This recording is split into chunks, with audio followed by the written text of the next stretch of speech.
नमस्कार, मैं हेमंत बघेल आप सभी का बहुत बहुत स्वागत करता हूं अपने इस YouTube चैनल में।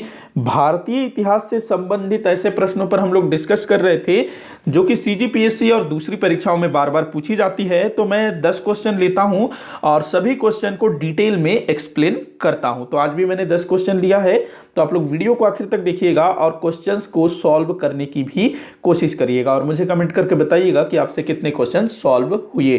तो देखते हैं सबसे पहला क्वेश्चन। तो सबसे पहला प्रश्न 16 महाजनपदों से है। निम्न 16 महाजनपद और उनकी राजधानी को सुमेलित कीजिए। तो 16 महाजनपद हमारे जो भारत में 6ठी शताब्दी ईसा पूर्व में 16 महाजनपद हुआ करते थे। महाजनपद से तात्पर्य आप राज्य समझ सकते हैं कि उस समय 6ठी शताब्दी ईसा पूर्व में आज से लगभग 2600 साल पहले हमारे भारत में 16 बड़े बड़े राज्य हुआ करते थे और इन राज्यों को महाजनपद कहा जाता था। तो इन महाजनपदों और उनकी राजधानियों को सुमेलित करना है। तो इस तरफ महाजनपद का नाम दिया हुआ है, इस तरफ उनकी राजधानी का नाम। तो देख लेते हैं, मिलान कर लेते हैं। पहला बोल रहा है कुरु। तो कुरु महाजनपद, इसकी राजधानी थी इंद्रप्रस्थ। कुरु महाजनपद जो कि दिल्ली के आसपास था। इंद्रप्रस्थ जो महाभारत में आप लोगों ने सुना होगा, कुरु महाभारत इंद्रप्रस्थ, तो वही है, माफी चाहूंगा। दूसरा दिया हुआ है मत्स्य। मत्स्य, इसकी राजधानी थी विराटनगर। मत्स्य विराटनगर, इसका जिक्र भी महाभारत में होता है। जो पांडव है ना, जब उनको अज्ञातवास, मतलब उनको 13 वर्ष का वनवास था, जिसमें से 12 वर्ष वो जंगल में रहना था और 13वां जो वर्ष था वो अज्ञातवास में काटना था। तो अज्ञातवास के समय ये लोग जो है मत्स्य देश की राजधानी विराटनगर में छिपे हुए थे, जो अलग अलग वेश धारण करके। जो अर्जुन था वो शायद सैरेंद्री बना हुआ था, इसके अलावा जो भीम था वो रसोइया बने हुए थे और जो युधिष्ठिर थे वो भी दरबारी बने हुए थे। अलग अलग ये लोग जो है वेश धारण करके यहाँ रह रहे थे। और जो द्रौपदी थी वो यहाँ की जो रानी थी उसकी सेविका बनी हुई थी। तो वही विराटनगर। तो मत्स्य देश की राजधानी थी विराटनगर। वत्स देश की राजधानी थी कौशाम्बी। ये वत्स की राजधानी थी कौशाम्बी। और चेदी की जो राजधानी थी वो शक्तिमती। तो क्या आंसर हो जाएगा आप लोगों का? 1 2 3 4 इसका राइट आंसर होगा। 1 2 3 4, 1 2 3 4 ये आपका सही होगा। 1 2 3 4। तो हम लोग थोड़ा सा 16 महाजनपदों के विषय में बात कर लेते हैं कि कौन कौन से 16 महाजनपद थे। आपको क्या याद रखना है?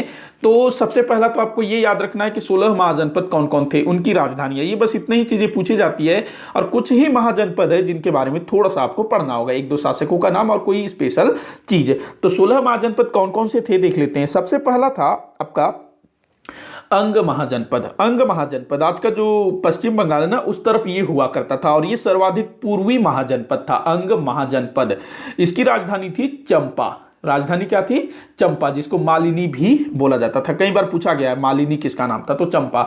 इसके बाद दूसरा था मगध। मगध में मगध साम्राज्य की स्थापना हुई ना, हर्यक वंश, शिशुनाग वंश, नंद वंश, बाद में फिर मौर्य वंश। तो मगध, इसकी राजधानी हुआ करती थी राजगृह, बाद में पाटलिपुत्र हुई, इस समय लेकिन राजगृह थी। इसके बाद कोशल, ये जो कोसल है ना, ये इसकी जो राजधानी थी ये थी श्रावस्ती और अयोध्या। 2 इसकी राजधानियां थी।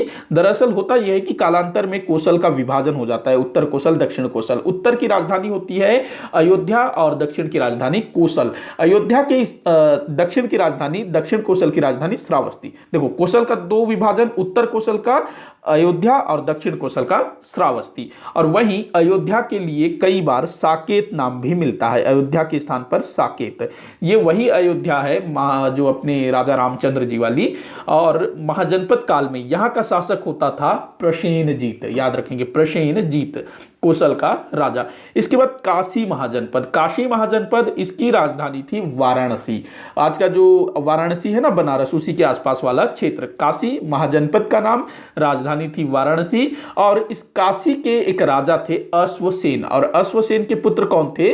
तो 23वें जैन तीर्थंकर पार्श्वनाथ। तो ये भी कई बार पूछा गया है। इसके बाद मल्ल महाजनपद, इसकी जो राजधानी थी, 2 राजधानियां थी, एक पावा और दूसरी कुशीनारा। पावा में महावीर स्वामी जी को निर्वाण प्राप्त हुआ था और कुशीनारा में गौतम बुद्ध जी को निर्वाण प्राप्त हुआ था। तो ये तमाम चीजें मैं जो बताता हूं सब याद रखेंगे। इसके बाद छठवां है वज्जी महाजनपद। वज्जी महाजनपद, जिसको वज्जी संघ भी बोला जाता था, इस वज्जी संघ के अंतर्गत 8 गणराज्य हुआ करते थे। इसकी राजधानी थी विदेह और मिथिला। इसके बाद अगला है वत्स। वत्स जिसकी राजधानी कौशाम्बी मैंने बताई। और यहाँ का एक फेमस शासक हुआ था उदयन, पूछा जाता है उदयन कहाँ का शासक था। इसके बाद मत्स्य, मत्स्य का मैंने बताया विराटनगर।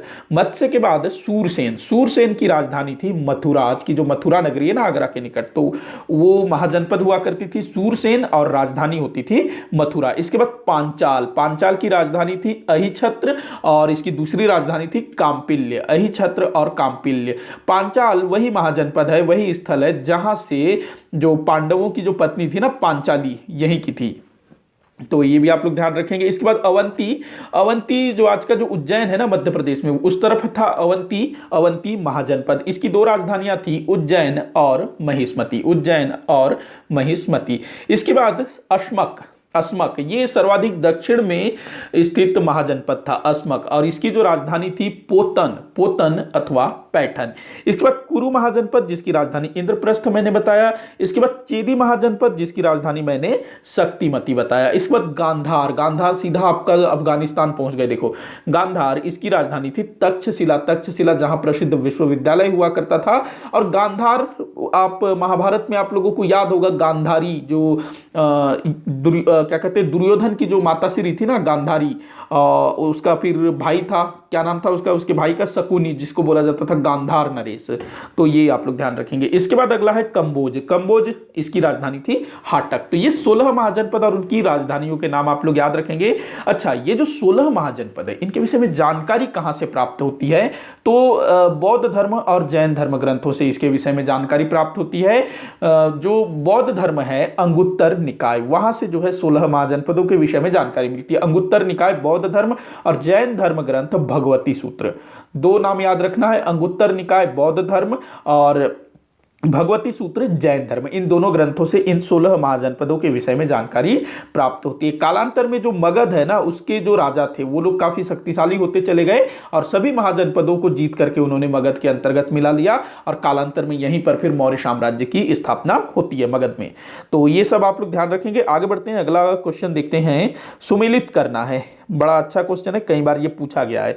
सुमेलित कीजिए। तो एक तरफ जो है अजीब अजीब से नाम दिए हैं, सेंड्रोप्टस, एंड्रोकोटस, सेंड्रोप्टस, पालीब्रोथस, तो ये सब ना चंद्रगुप्त मौर्य के नाम है। चंद्रगुप्त मौर्य को बोले गए हैं किनके द्वारा, जो उस समय के जो विदेशी विद्वान थे, विदेशी जो लेखक थे ना, स्पेशली जो यूनान के थे, रोम के थे, उनके द्वारा। देखो ये लोग जो है ये सब विदेशी इतिहासकार थे, तो ये लोग जो हैं भारत की जो भाषा थी, भारत के जो लोग थे, यहाँ के जो भी शब्द थे उसका सही तरीके से उच्चारण नहीं कर पाते थे, कुछ का कुछ बोल देते थे।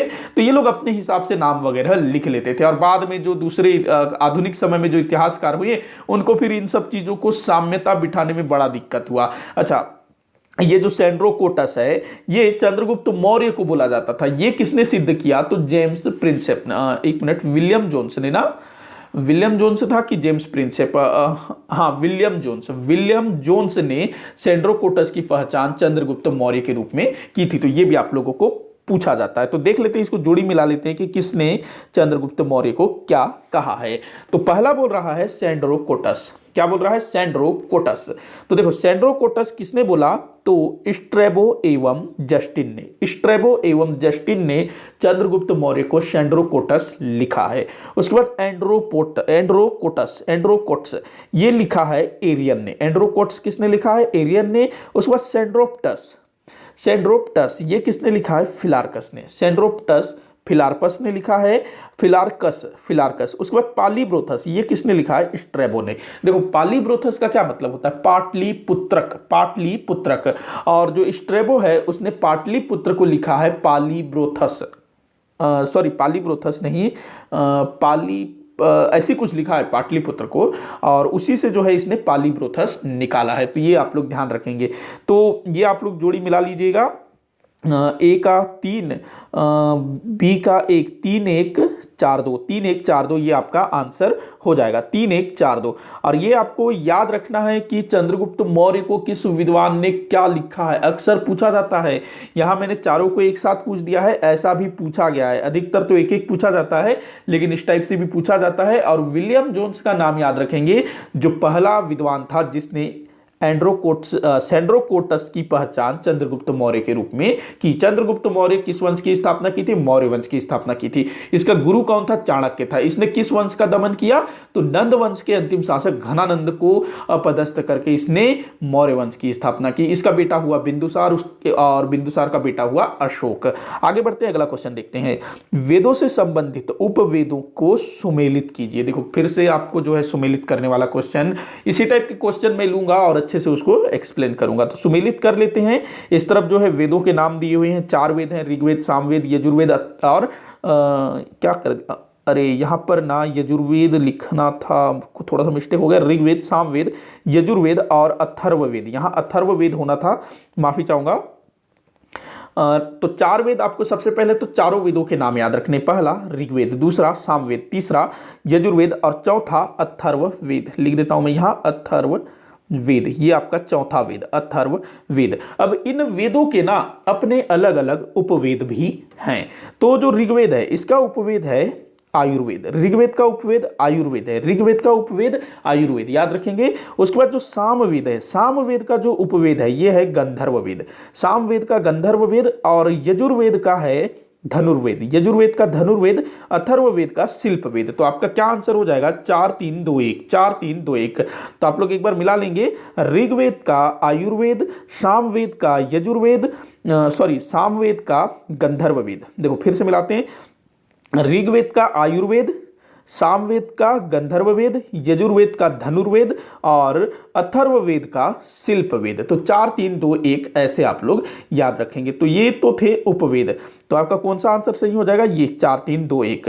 अच्छा, जो अपना जो वेद है ना, इनके उपवेदों के अलावा और भी बहुत सारी चीजें होती है जो अक्सर परीक्षाओं में पूछा जाता है।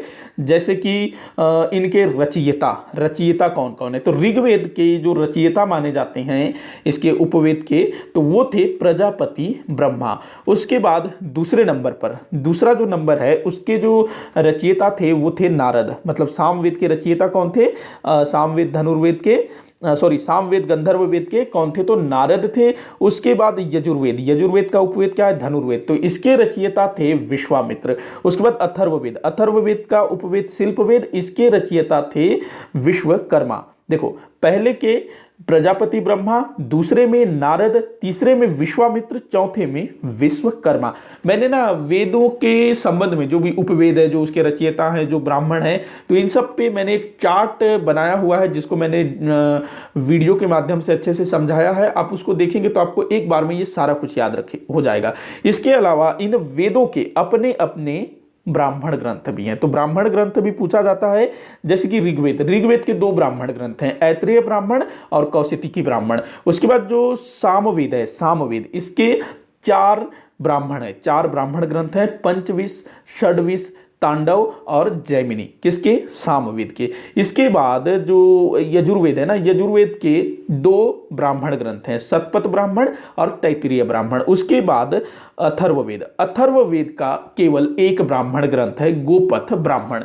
तो ब्राह्मण ग्रंथ भी आपसे पूछा जाता है, तो आप लोग इसको भी याद रखेंगे। आगे बढ़ते हैं अगले क्वेश्चन की तरफ। तो अगला क्वेश्चन है, षड दर्शन और प्रवर्तक सुमेलित कीजिए। तो कौन से षड दर्शन, मतलब हमारे भारत में, भारतीय संस्कृति में षड दर्शन प्रचलित है, तो कौन से सुमेलित है आपको ये बताना है। तो पहला जो है सांख्य, सांख्य दर्शन के प्रवर्तक कपिल मुनि थे, ये बिल्कुल सही है। पहला वाला सांख्य दर्शन के जो प्रवर्तक हैं कपिल मुनि थे, बिल्कुल सही है। न्याय के गौतम थे, ये भी सही है। योग के पतंजलि, ये भी सही है। वैशेषिक, कणाद व उलूक, ये भी सही है। उसके बाद पूर्व मीमांसा, इसके प्रवर्तक जैमिनी थे, बिल्कुल सही है। उत्तर मीमांसा, इसके बादरायण थे, बिल्कुल सही है। चार्वाक। तो इन षड दर्शनों के विषय में पूछा जाता है, इसके केवल ना प्रवर्तक ही पूछा जाता है सीजीपीएससी की जो प्रारंभिक परीक्षा है उसमें। लेकिन मेंस की जहां तक हम लोग बात करें तो आपको इनको डिटेल में पढ़ना पड़ेगा, क्योंकि दर्शन एक टॉपिक है, तो दर्शनों के संदर्भ में आपको वहां पर थोड़ा सा डिटेल में पढ़ना पड़ेगा कि कौन सा दर्शन क्या है। बाकी जो प्रीलिम्स है ना, जो प्रारंभिक परीक्षा है उसमें सिर्फ आप इनके जो प्रवर्तक हैं उनके नाम भर याद कर लेंगे उतना काफी है, लेकिन मेंस के दृष्टिकोण से आपको इसको पूरा डिटेल में देखना पड़ेगा क्योंकि ये अलग से एक टॉपिक है। आगे बढ़ते हैं तो इसका आंसर क्या हो जाएगा, 1 2 3 4 5 6 सभी सत्य है।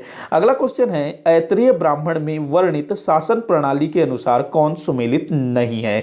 तो देखो ऐतरेय ब्राह्मण में ना, ऐतरेय ब्राह्मण मैंने पीछे बताया कि वेदों के अपने अपने अलग अलग ब्राह्मण ग्रंथ हैं, तो ऐतरेय ब्राह्मण इसमें ना शासन प्रशासन के संबंध में बहुत सारी चीजें दी हुई है, शासन प्रणाली के विषय में दी हुई है। और इसी ऐतरेय ब्राह्मण में पहली बार राज्याभिषेक के नियम भी दिए हुए हैं, मतलब कि एक राजा का राज्याभिषेक किस प्रकार से होना है, तो ये कहाँ मिलता है, तो इसी ऐतरेय ब्राह्मण में मिलता है। तो बहुत ज्यादा इंपॉर्टेंट है। तो इस ऐतरेय ब्राह्मण में जो शासन प्रणाली है वो किस टाइप की दी हुई है, इसमें ना पूरा जो भारत है उसको 5 भागों में बांट दिया, पूरब पश्चिम उत्तर दक्षिण और मध्य। और पूरब का शासन कैसे होगा, पश्चिम का शासन कैसे होगा, राजा कैसा होगा, राज्य को क्या कहा जाएगा, ये उसमें दिया हुआ है। तो देख लेते हैं। तो पूर्व में जो शासक, जो पूर्व में जो होगा ना, मतलब क्या कहते हैं, पूर्व का जो राज्य होगा वो कहलाएगा साम्राज्य। पूर्व का राज्य क्या कहलाएगा, साम्राज्य। ये आपका ए हो गया। पूर्व का राज्य क्या कहलाएगा, साम्राज्य। और साम्राज्य का शासक कहलाएगा सम्राट। यहां मैं लिख देता हूं सम्राट। साम्राज्य का शासक क्या कहलाएगा, सम्राट। इसके बाद दूसरा दिया हुआ है पश्चिम। पश्चिम का जो राज्य होगा वो कहलाएगा स्वराज्य। पश्चिम का राज्य क्या कहलाएगा, स्वराज्य। और स्वराज्य का शासक कहलाएगा स्वराट। स्वराज्य का शासक क्या कहलाएगा, स्वराट। उसके बाद तीसरा है उत्तर का जो राज्य होगा वो कहलाएगा वैराज्य। उत्तर का राज्य क्या कहलाएगा, वैराज्य। यहां पर वैराज्य, उत्तर का राज्य कहलाएगा वैराज्य। और यहां का जो शासक होगा विराट। उत्तर के शासक क्या होगा, विराट, वैराज्य का शासक। उसके बाद दक्षिण का जो शासक होगा, दक्षिण का जो राज्य होगा वो कहलाएगा भोज्य। दक्षिण का राज्य क्या कहलाएगा, भोज्य। और यहां का जो शासक होगा वो कहलाएगा भोज। दक्षिण का जो शासक होगा वो क्या कहलाएगा, भोज। और उसका राज्य कहलाएगा भोज्य। इसके बाद मध्य का जो राज्य होगा वो कहलाएगा राज्य। मध्य का राज्य क्या कहलाएगा, राज्य। और राज्य का जो शासक है वो क्या कहलाएगा, राजा। तो ये आप लोगों को ध्यान रखना। ये कहां दिया हुआ है, तो ऐतरेय ब्राह्मण में। ऐतरेय ब्राह्मण में पूरे भारत को 5 भागों में बांट दिया दिशाओं के आधार पर। जो पूरब का राजा होगा, पूर्व का जो राजा होगा, पूर्व में कौन सा राज्य था आपका, मगध साम्राज्य था ना, तो मगध साम्राज्य। और साम्राज्य का शासक कौन होगा, सम्राट। साम्राज्य का शासक कौन होगा, सम्राट। इसके बाद पश्चिम में क्या होगा, स्वराट। पश्चिम में सौराष्ट्र करके एक क्षेत्र है ना गुजरात में, तो उसी से आप लोग पकड़ सकते हो। पश्चिम में सौराष्ट्र अर्थात स्वराट। और स्वराज्य माफी चाहूंगा, स्वराज्य। और इस स्वराज्य का शासक होगा स्वराट। उसके बाद उत्तर में क्या होगा आपका, वैराज्य। उत्तर में क्या होगा, वैराज्य। और इसका जो शासक होगा वो कहलाएगा विराट। दक्षिण में होगा आपका भोज्य। दक्षिण का राज्य क्या कहलाएगा, भोज्य। एक थे ना राजा भोज, तो दक्षिण का राज्य कहलाएगा भोज्य और राजा कहलाएगा भोज। वहीं मध्य में मध्य प्रदेश है, तो वहां का जो राज्य है राज्य ही कहलाएगा और शासक कहलाएगा राजा। तो ये चीज आप लोग ध्यान रखिएगा। तो आप लोग कूट का मिलान कर लीजिएगा, क्या होगा, 5 4 2 3 1, 5 4 2 3 1 होगा ना, 5 4 2 3 1, 5 4 2 3 1, 5 4 2 3 1, ये आपका आंसर होगा। तो ये कहां दिया हुआ है, तो ऐतरेय ब्राह्मण में दिया हुआ है, जहां पर राज्याभिषेक के नियम भी मिलते हैं। आगे बढ़ते हैं, अगला क्वेश्चन देखते हैं। कौन से गणराज्य वज्जी महाजनपद के अंतर्गत नहीं आते थे। तो वज्जी महाजनपद जिसके अंतर्गत 8 गणराज्य आते थे, तो आपको बताना है कि कौन से महाजनपद के अंतर्गत क्या कहते हैं कि नहीं आते थे, मतलब कि कौन से गणराज्य वज्जी महाजनपद के अंतर्गत नहीं आते थे। तो देख लेते हैं। पहला दिया हुआ है पावा दिया हुआ है, दूसरा कुशीनारा। ये दोनों ना मल्ल महाजनपद के अंतर्गत आते थे, ये दोनों मल्ल महाजनपद के अंतर्गत आते थे। उसके बाद जो कपिलवस्तु है, वैशाली है, रामगाम है, पिपलीवन है, अलकप है, केशपुत है, मिथिला है और सुमार गिरी, ये 8 जो है कहाँ आते थे, आपके वज्जी संघ के अंतर्गत आते थे। तो ये आप लोग ध्यान रखेंगे। अच्छा, टोटल जो है जो महाजनपद काल था ना 6ठी शताब्दी ईसा पूर्व में, 16 महाजनपद थे और साथ ही साथ 10 गणराज्य भी थे। तो इन 10 गणराज्यों के नाम भी आप लोगों को याद रखने हैं। और ये जो 10 गणराज्य है 2 महाजनपदों के अंतर्गत आते थे। एक तो आपका मल्ल महाजनपद, मल्ल महाजनपद के अंतर्गत 2 गणराज्य पावा और कुशीनारा, और वज्जी महाजनपद या वज्जी संघ के अंतर्गत 8 गणराज्य आते थे। इन गणराज्यों में कौन शासन करता था ये भी आप लोगों को याद रखना है। जैसे कि पावा में कौन शासन करता था, तो मल्ल, पावा में मल्ल शासन करते थे, कुशीनारा में भी मल्ल शासन करते थे। पावा के मल्ल, कुशीनारा के मल्ल, ऐसे बोला जाता है। पावा के मल्ल, कुशीनारा के मल्ल। पावा में महावीर स्वामी जी की डेथ हुई थी, मतलब उनको निर्वाण प्राप्त हुआ था, और कुशीनारा में गौतम बुद्ध जी को निर्वाण प्राप्त हुआ था। ध्यान रखेंगे इस चीज को। तो दोनों को जो है एक ही महाजनपद मल्ल में महानिर्वाण प्राप्त हुआ था। इसके बाद हम लोग बात करते हैं वज्जी संघ के अंतर्गत 8 गणराज्यों के विषय में। तो कपिलवस्तु जहां से अपने महात्मा बुद्ध जी थे, कपिलवस्तु से थे ना, तो यहां पर शाक्य जो महात्मा बुद्ध थे वो शाक्य गणराज्य से संबंधित थे ना, तो जो शाक्य गणराज्य के लोग थे वो कहां शासन कर रहे थे, कपिलवस्तु में। उसके बाद वैशाली में लिच्छवी, यहां का एक राजा था चेटक, बड़ा शक्तिशाली था, वैशाली का शासक चेटक, और ये लिच्छवी कुल के थे। उसके बाद रामगाम में कोलिय, रामगाम में कौन थे, कोलिय, ध्यान रखेंगे। और पीपलीवन में मौर्य, जो चंद्रगुप्त मौर्य है ना, उनके पूर्वजों को इसी पीपलीवन के मौर्य से संबंधित बताया जाता है। इसके बाद अलकप के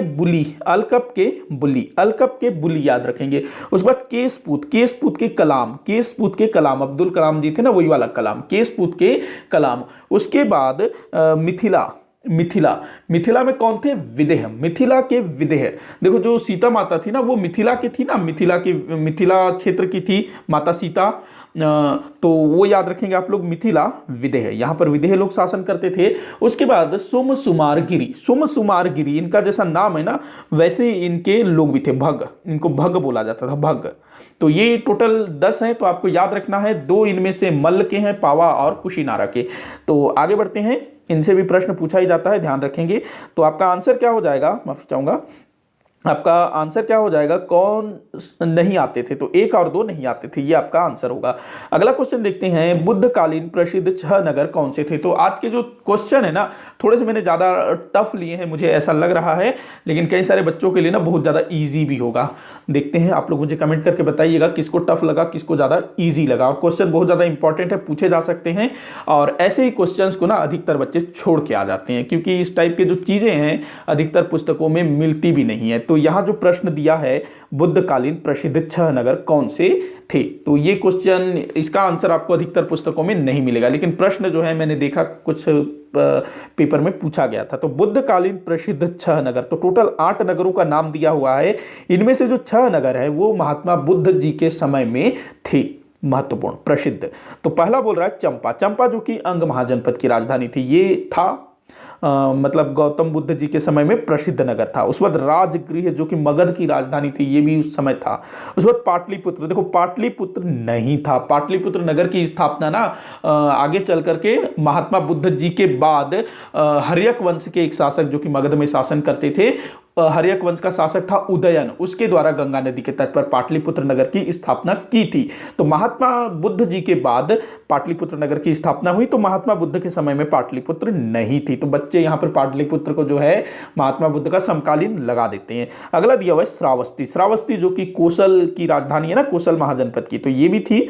उसके बाद साकेत जो है ना अयोध्या को बोला जाता था। अयोध्या जो कोसल की दूसरी राजधानी थी, कोसल की 2 राजधानियां थी ना, श्रावस्ती और अयोध्या को ही साकेत बोला जाता था। तो ये भी महात्मा बुद्ध जी के समय थी। उज्जैनी जो कि अवंती महाजनपद की राजधानी थी, ये ना गौतम बुद्ध के समय में उतना ज्यादा फेमस नहीं था, अस्तित्व में था, मतलब फेमस रहा होगा अपने क्षेत्र में, लेकिन महात्मा बुद्ध के टाइम पर उनका जो कार्यक्षेत्र था वहां ये नहीं आता था। उसके बाद 7वां दिया हुआ है कौशाम्बी, जो कि वत्स की राजधानी थी। कौशाम्बी राजा उदयन यहाँ से थे, ये भी गौतम बुद्ध जी के समान समय एक प्रसिद्ध नगर था। उसके बाद वाराणसी, काशी महाजनपद की राजधानी, ये भी था। तो ये 6 नगर कौन कौन से हुए, चंपा, राजगृह, श्रावस्ती, साकेत, कौशाम्बी और वाराणसी। तो कौन कौन से थे ये आपको बताना है, 1 2 4 6 7 8, 1 2 4 6 8, मतलब 3 और 6 नहीं है।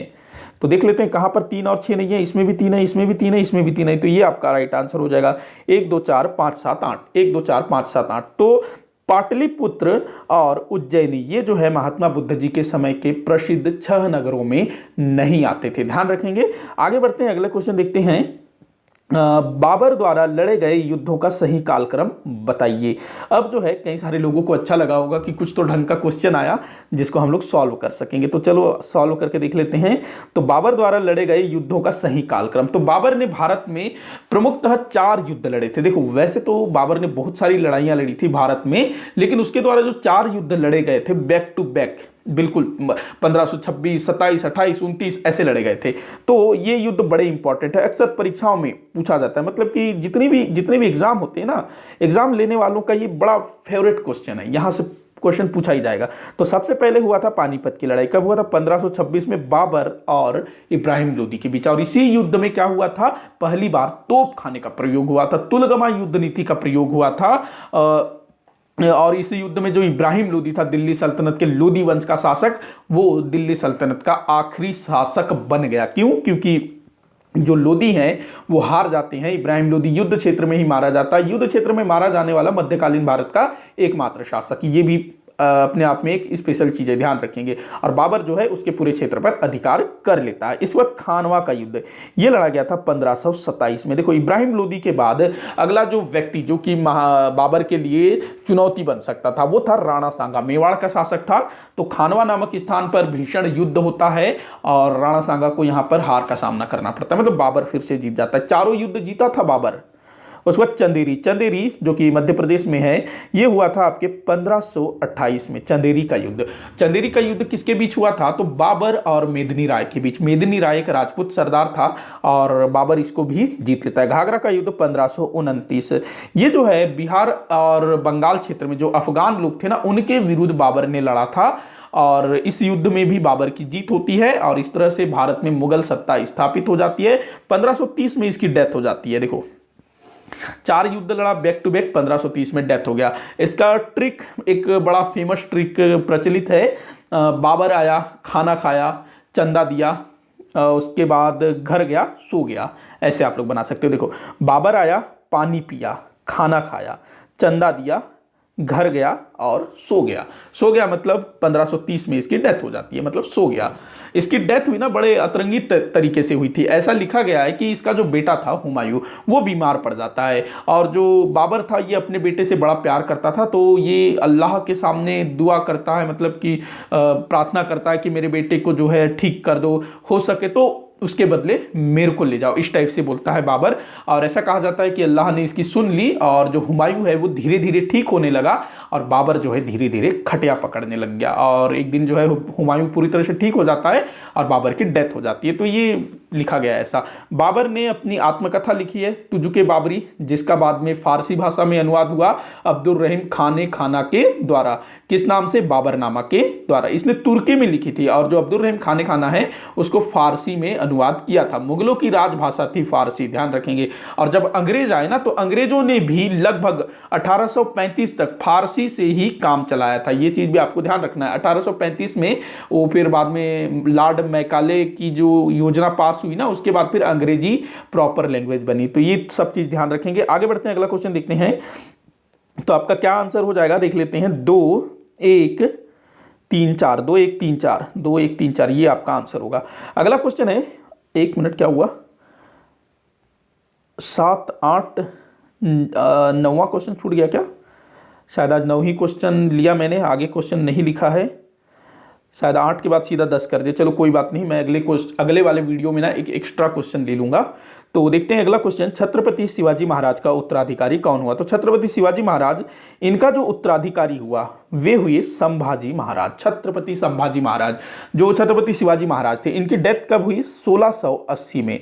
और 1680 में इनकी मृत्यु के पश्चात इनका बेटा संभाजी महाराज ये छत्रपति बनते हैं 1689 तक। देखो 1689 में इनकी हत्या हुई थी, इनको मार दिया गया था औरंगजेब के आदेश पर। औरंगजेब जो है ना, क्या था कि जो संभाजी महाराज थे, इसने औरंगजेब के पुत्र जिसका नाम था अकबर द्वितीय, अकबर द्वितीय नहीं कहेंगे उसको, अकबर, शहजादा अकबर, जिसका साथ दिया था संभाजी महाराज ने। तो इसी चीज से औरंगजेब जो है काफी मतलब क्रोधित हो गया संभाजी महाराज से, और 1689 में जो संभाजी महाराज हैं वो औरंगजेब के हाथ लग जाते हैं, और फिर जो औरंगजेब के कहने पर संभाजी महाराज की हत्या करवा दी जाती है। जो संभाजी महाराज है ना, इनकी हत्या बड़े ही बर्बरता पूर्वक की गई थी। इनका पूरा खाल उतरवा करके उसमें भूसा भरवा दिया गया था। मतलब कि सोचो औरंगजेब संभाजी महाराज से कितना खौफ खाता रहा होगा कि उसने संभाजी महाराज को मारने के बाद उसके जो देह मृत शरीर था उसके साथ इस तरह से व्यवहार किया। अच्छा, संभाजी महाराज के बाद इनके भाई राजाराम अर्थात छत्रपति शिवाजी महाराज के दूसरे बेटे राजाराम, ये अगले छत्रपति हुए, जो कि 1689 से 1700 तक छत्रपति रहे। और जो राजाराम थे, इन्होंने सतारा को राजधानी बनाई। क्यों? देखो, जो छत्रपति शिवाजी महाराज थे ना, इनकी राजधानी क्या थी? रायगढ़ थी। लेकिन 1689 में जब संभाजी महाराज की हत्या हुई थी, उसी वर्ष मुगलों ने रायगढ़ पर अधिकार कर लिया, और जो राजाराम थे ना, इनको फिर यहाँ वहाँ ठोकरे खाते हुए घूमना पड़ा। और ये ना कर्नाटक में एक किला है, किले का क्या नाम है मुझे ध्यान नहीं आ रहा है, उस किले में लगभग 9 वर्ष तक ये रहे, और जो मुगल थे उस किले को घेरे हुए थे लगातार 9 वर्षों तक। 9 वर्षों तक लगातार मतलब किले का जो घेरा है वो टूट नहीं सका था। मतलब जो मुगल है वो कोशिश करते थे किले के अंदर घुसने की, लेकिन वो घुस नहीं पा रहे थे। आखिरकार जो संभाजी महाराज है किसी प्रकार से उस किले से बाहर निकलते हैं 1698 के आसपास, और सतारा आकर के सतारा को अपनी राजधानी बनाते हैं, सतारा। बाद में कुछ बच्चे कमेंट करते हैं कि सर सतारा नहीं सातारा है, तो सातारा या फिर सतारा जो भी है, तो इसको जो है राजाराम, छत्रपति राजाराम ने अपनी राजधानी बनाई थी। तो ये 1700 में इनकी भी डेथ हो जाती है, राजाराम महाराज की भी। और 1700 में राजाराम के बेटे होते हैं शिवाजी द्वितीय। इनका जो है छत्रपति शिवाजी महाराज के नाम पर इनका नाम रखा गया था, इसीलिए छत्रपति शिवाजी द्वितीय, जो कि छत्रपति शिवाजी महाराज के पोते थे। ये 1700 से 1707 तक मराठा छत्रपति रहे थे। चूंकि ये अल्पवयस्क थे, तो इनकी जो माता थी ताराबाई, वो इनकी संरक्षिका बनकर के शासन करती है 1707 तक। 1707 में एंट्री होती है साहू जी महाराज की। देखो, जो साहू जी महाराज हैं ये संभाजी महाराज के बेटे थे, और संभाजी महाराज की जब हत्या हुई ना 1689 में, तो उसी वर्ष सन 1689 में जब मुगलों ने रायगढ़ पर अधिकार किया, तो साहू जी महाराज को अपने साथ उठा करके ले गए थे। कौन? मुगल। और अपने कैद में रखे थे साहू जी महाराज को। ये लगभग 18 साल तक मुगल कैद में रहे। और 1707 में जब औरंगजेब की डेथ हो जाती है, तो साहू जी महाराज को रिहा कर दिया जाता है, और साहू जी महाराज जो है दक्कन आ जाते हैं।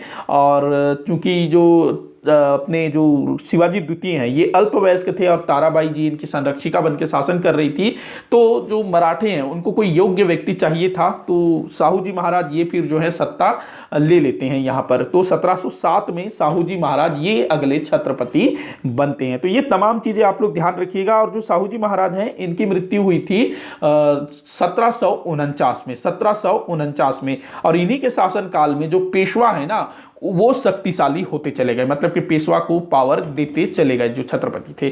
तो ये आप लोग ध्यान रखेंगे। तो आज का जो वीडियो है यहीं पर समाप्त होता है। मैं माफी चाहूंगा कि एक क्वेश्चन मैंने कम लिया, खैर मैं अगले वीडियो में इसको पूरा कर दूंगा। तो आप लोग मुझे कमेंट करके बताइएगा कि आपसे कितने क्वेश्चन सॉल्व हुए, और किसी भी क्वेश्चन में आप लोगों को डाउट लगता है, या आप लोगों को लगता है कि मेरे द्वारा जो भी जानकारी दी गई है उसमें अगर कोई गलती हुई है, तो आप लोग मुझे जरूर बताइएगा ताकि मैं उसको सुधार सकूं। वीडियो को ज़्यादा से ज़्यादा शेयर करिएगा, लाइक करिएगा, चैनल को सब्सक्राइब करिएगा। वीडियो को आखिर तक देखने के लिए बहुत बहुत धन्यवाद।